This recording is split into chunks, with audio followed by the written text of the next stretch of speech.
Hey everybody, Big V podcast here. We are back in our Youth League stream, specifically talking about our Youth League 1 boys at the moment. And we've touched on our VYC already, specifically with some bench players and great role players for some of these Youth League 1 men sides. Now, we know how important this is for guys to come off the bench and add value, especially in youth league where guys go out of college, they'll come back sort of mid-season. So there's guys that come in, they need to add value early, so then trust it when that second half of the season comes. So Mark, what do you think?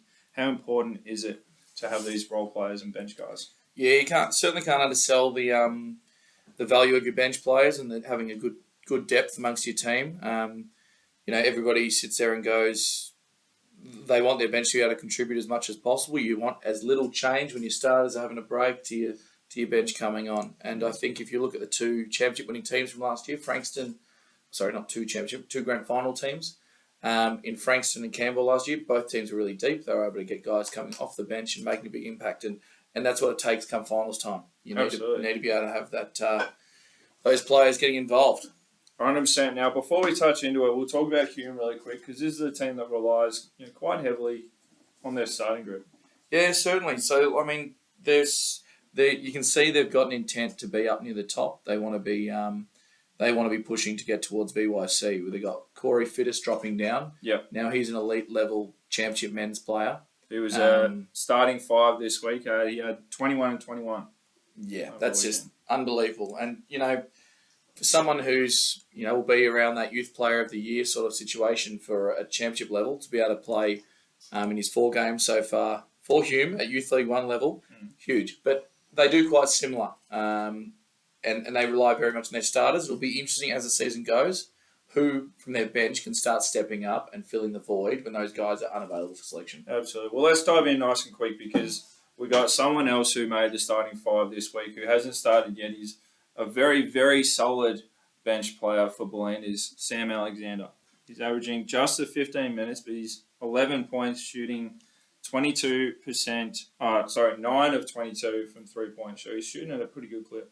Yeah, you can certainly get it done, and that just goes to show there's 29 points and 6 steals on the weekend. It's unbelievable, and the coach should be absolutely thrilled to be able to have a player of that talent coming off the bench and providing that energy that they need. Yeah, 100%. Now, Craigie Burn, I touched on this off camera, not really off camera. Off mic before.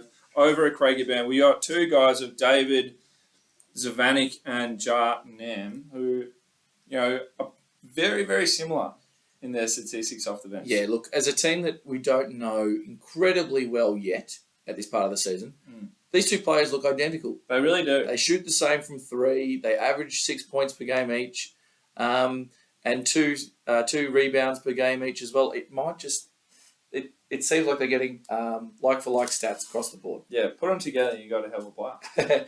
And I think the coach would be happy. He knows he can go to David or he can go to Jar, put them on, and he knows exactly what he's going to get from them. Absolutely, for sure. Now Camberwell, a team that were 24 and 0 last year.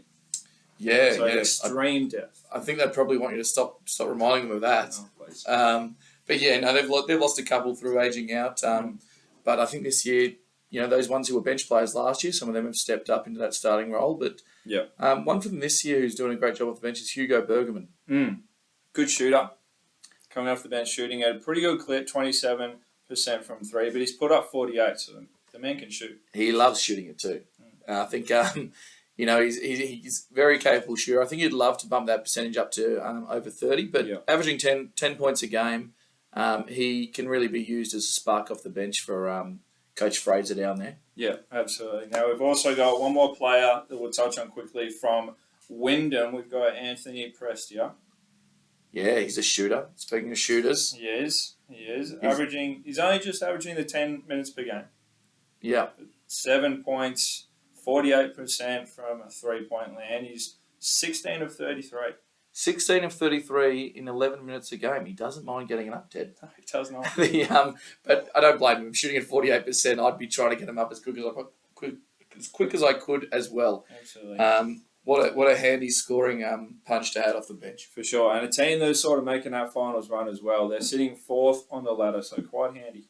Yeah, much improved on last year. I think they were down the bottom end, so they'll be thrilled. Absolutely, guys. That'll be all for us today. We'll catch you guys soon.